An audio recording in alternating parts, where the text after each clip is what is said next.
Welcome to Session 20, Pythagorean Theorem and Coordinate Geometry. The Pythagorean theorem links the side lengths of right triangles and powers many coordinate distance calculations. Coordinate geometry converts horizontal and vertical movement into lengths, midpoints, areas, and geometric evidence. By the end, you will be able to do the following. Find a missing leg or hypotenuse in a right triangle. Use the converse to test whether a triangle is right. Calculate coordinate distance and midpoint.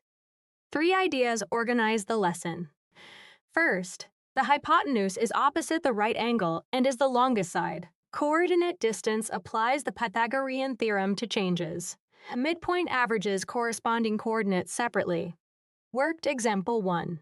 A right triangle has legs 9 and 12. Add their squares and take the square root. The hypotenuse is 15. Check. 9, 12, 15 is the 3, 4, 5 triangle scaled by 3.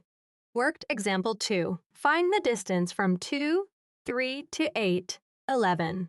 The horizontal and vertical changes are 6 and 8. Their Pythagorean distance is the square root of 100, or 10. Check. The coordinate changes form a 6, 8, 10 right triangle. Worked example 3. Find the midpoint of -4, 6, and 10, -2. Average the x-coordinates to get 3 and the y-coordinates to get 2. And check. The midpoint has equal horizontal and vertical changes to both endpoints. Watch for this common error. Adding squares when solving for a missing leg. Correction. For a leg, subtract the known leg square from the hypotenuse square. Use this routine. Name the target and units. Choose a relationship. Calculate with clear steps. Then estimate and verify.